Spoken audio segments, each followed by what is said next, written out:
wala 20 doom dëgg la ñaari jabar maam bu ne ci kër gi yaay ju ne ci kër gi xale bi génn yor saagam amul benn kii de produit nga bàyyi ko mu dem liggéey mu dem jàngi école wàcc ñëw ëndaale feebar bi ñun ñii ñëpp ku ci am sa doom bu ñëwee doo ko dee taxawal da nga koy lëng da ngay dund ak moom donc il faut te ñun on est qu'à 2 mois de feebar bi est-ce que waruñu jël temps wu 6 mois pour mën a xam un peu peut-être ci 6 mois yi di ñëw solution mën na fi génn te man gëm naa ni ci biir 6 mois yi di ñëw dina am lu génn peut-être pour améliorer situation bi est-ce que nekkuñu di jël risque bañ a jël protéger parce que jusqu'à présent tey jii nii bu feebar bi daloon ay xale yu bëri day gën a metti bu daloon ay màgget yu bëri peut-être day gën a metti parce que màgget yi ñoo ci gën a dee te xale yi ñoo ko nar a jëlee ci mbedd bi indi ko ci biir kër gi léegi pour man ñi ñu war a njëkk a génn ci biti mooy ñun nga xam ne ñun ñooy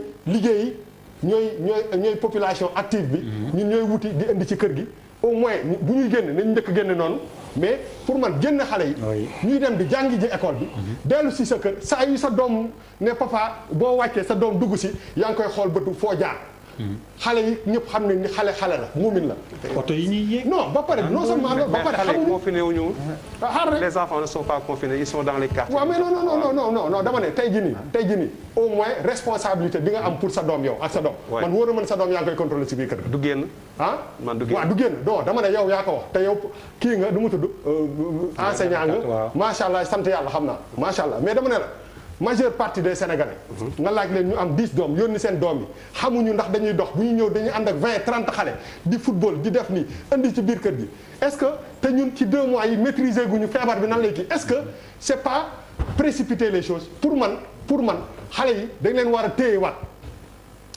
ba déwén ci biir kër yi non arrête ma expliquer la man lu ma sama xalaat laay wax dama ne tey jii nii xale yi bu ñu leen yónnee au charbon ban dëkk ngay gis ñu jël ay xale di leen yónni au charbon ce qu'on est en train de faire li ñu jéem a def ni moom mooy yónni xale yi pour ñu dem jëli feebar ba indi ko ci kër yi parce que tout simplement maîtriser guñ dara yaa ko fi wax professeur ki la gën a xam feebar mooy que ki ko xamul mais à 2 mois nit affaire bi di yokk mais li ngay njëkk a def mooy protéger say mag mais protéger say doom ci xol la sax nga may 6 mois fii ak décembre bi ngay wax dinañu permettre ñu am assez d'éléments pour mën a yónniwaat suñu doom yi mais ñun ñu des ci biir kër yi yónni xale yi nga xam ne amul ku leen accompagner ñu indiwaat feebar ci biir kër gi loolu est-ce que c'est quelque chose boo xam ne war nañu ci réfléchir. Pape Djibril alors Bouba nee na ne pas envoyer les enfants en éclaireur. Non, je suis tout à fait en phase c'est-à-dire que risque bu mag la ñuy jël déjà mais ndax dinañ yóbbu ndax duñu yóbbu pour man. La grande question mooy ban stratégie lañu am pour tout ça la planification je pense que aussi sunu planificateurs yi aussi am nañ liggéey bu rëy xaw ma fu ñu ne waaye am nañ liggéey bu mag ci phase bi nga xamante ni ci la ñu dund parce que tout est question de stratégie tout est question de planification aujourd'hui on a des enseignants yoo xamante ni ñoom ñoo fi nekk ñuy wax ci seen secteur tey on parle de l'enseignement de façon globale mais tey le secteur primaire par exemple muy agriculture muy pêche muy élevage ndax ñooñu bu tawee dinañ bayyi ndax ñii dinañ nappi kañ la ñuy nappi ndax ñii dinañ dem sàmmi kañ lañ war a sàmmi ñi nga xamante ni ñoo nekk secteur yooyu mais ñooñu aussi ils attendent une réponse par rapport à ça te yooyu ay réponses yoo xamante nii la aussi mënul xaar loolu moo tax le travail qu'on est en train de faire là mais ministre bi au-delà des communiqués parce que gis naa ne tamit dañuy bëgg a sonal souvent ak ay communiqués mais au-delà des communiqués mais da ngay génn toog wax à bâton rompu nga dugg dans les détails les plus poussés ba nit ñi tous les acteurs parce que lii nii du wax ak enseignants yi rek mais wax ak parents d'élèves bi la mais wax ak élèves bi la wax ak tous les acteurs de ce secteur là nga jël pêche loolu moo war a nekk liggéey bi nga jël agriculture loolu moo war a nekk liggéey bi nga jël élevage loolu moo war a nekk liggéey bi léegi lii inspecteur wax li ci am solo mooy tey coronavirus énième problème la ci problème mu éducation nationale parce que efficience lañ leen di laaj man ba ma xàmmee ba tey nekk ci éducation efficience lañ leen di laaj efficience mooy lan avec peu de moyens on vous a réclamé beaucoup de résultats des résultats énormissimes c'est pas possible dañ leen a ŋàcc ba ñuy bëgg a dee et aujourd'hui gis nga bi ma déggee professeur li muy wax ne xale yi waruñu leen wax këru mais je suis désolé pour man parkeriser am na loo xamante ni mënta ñàkk nga fixer ko ci xale bi am na ci loo xamante ni mën nañu dem ci compréhension ak yeneen yi. pas des enfants. mais am na ay muy enfant yeeg mag yeeg yëpp. professeur université médecine xam na ci dara. dañuy dox di parcuriser buy bëgg a dee. donc encore une fois li nga doon wax léegi te sori wooy préciser woo le fond de votre pensée par rapport ak recherche solution yi nga xam ne une solution africaine une solution sénégalaise pour man encore modestement. on n'a pas de solution sur quoi que ce soit. Aujourd'hui on s'accommode par rapport ak li nga xamante ni moom la ñeneen ñi di trouver feneen ci loolu la ñuy accommoder et loolu moo tax quand j'ai regardé l'interview du professeur Moussa Thior je me suis dit mais ñun on est dans quel pays c'est-à-dire que lui c'est un chercheur boroom xam-xam la génn na xam xalaatam. Tout à fait. mais ma gis ñoo xam dañuy tirer ci kawam comme pas possible. et des collègues yoo xamante ni peut-être aujourd'hui niveau bi ñu nekk rek.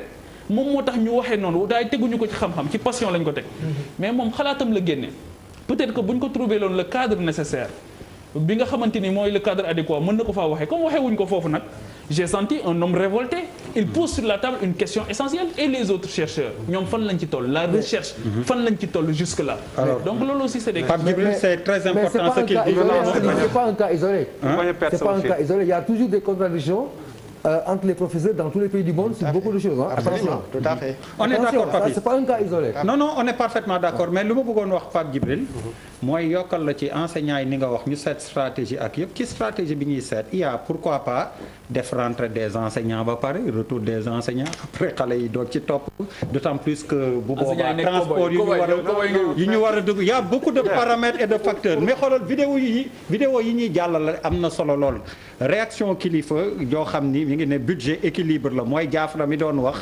ñu budget bi donc équilibre recette la ak dépense dette salaire impôt ak douane donc yow nee nañ mënuñu réorienter loo xam ni amuñu ko ce serait illusoire arrêtons de penser que les dépenses de la dette doivent être réorientées ailleurs les recettes baissent du fait de l'absence d'activité justement nee na activité amul justement ñoom it recette bi nguur gi daan am mën ko fayee fii wala yu demee noonu mënul nekk donc d'où le débat qui se pose apprendre à vivre avec le virus pour reprendre justement les activités mais est-ce que mën na normal ou pas ça c'est un autre problème Malal depuis sànq ñi ngi wax balaa may dellu ci non Malal tey moom tu te caches tey moom da nga nëbbatu ci débat bi. bëggoon naa c'est agréable d'écouter. ay ca non je suis parfaitement. bëggoon naa ñëwaat ci grand. Wade oui Wade. bëggoon naa ñëw si grand Bouba rek par rapport ak les enfants actuellement. grand lan Bouba rek. waaw Bouba alors xale yi actuellement. man dama doon d'accord ci yow à 200% fekkoon xale yëpp du Sénégal. étaient dans les maisons confinées kenn du génn mais koñ yi boo dem xale yi ni ñuy jouer ay égat takkuñu mas takkuñu dara et lu lay gën a jaaxal tamit mooy suñu duggee ci biir kër gi suñuy lekk ceeb nan la ñuy lekkee ceeb ñun ñëpp. mais dañuy toog bool bi dañ koy wër. mais c'est pas la même chose. non c'est yow yaa ngi convoqué responsabilité individuelle. non je veux dire par rapport à le fait de dire que. Aujourd'hui on peut s'organiser aujourd'hui xam nga ñoo def mooy solution waruñu subir il faut aller trouver les solutions jël gestes yi ñu war a jël yëpp idoine pour def. mais loolu bu ñu gisoon ni solution boobu c'est envisageable xam nga tam. mënuñu nekk Sénégal si on ne sait pas. il faut faire des pas il faut poser des gestes. non mënuñu nekk Sénégal. il faut poser des gestes. fii ak juin nekk à un mois nga bëgg ñu gëmloo ni. mën nañu am ay stratégie yoo xam ne xale bi dëkk koñ ñoom Malal nu mu tudd. Géejawaay la. fële sa koñ bi ngay wax. là c'est Savoie vaincu dès le départ. naan bi wala mi ngi dem ci école am na nu ñuy organiser ba mu egg école am ak ñëw xale yi waxuma la transport dañuy dox. pourquoi mënul ne. non parce que ñu dem ci réflexion loolu xoola ñun ñëpp loolu lañ bëgg mais dem bu ñuy wax ak nit yi aussi dañ leen wax lu mën a nekk. su ma waay da ngay wax ni c'est de rêve la. du rêve. mais dama si mënu nekk fii ak un mois. il faut essayer xam nga loolu moo ñu tardé là. effectivement man non faut pas rêver du rêve. je pense que l'analyse du professeur Thior est fondée effectivement sur notre mode de vie. parce que xam na ni li ñu feebar bi laaj te réewu nasaraan yi mën ko wala. mën ko sax te am ci ay jafe-jafe ñun mënuñu ko. ñun suñu koñ ñu ngi ataaye ba léegi.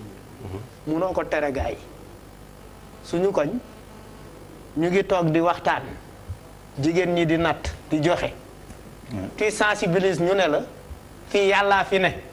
et tout à l'heure c'est toi qui le dis. fii yàllaa fi ne. ce qui veut dire que dafa am na benn grand.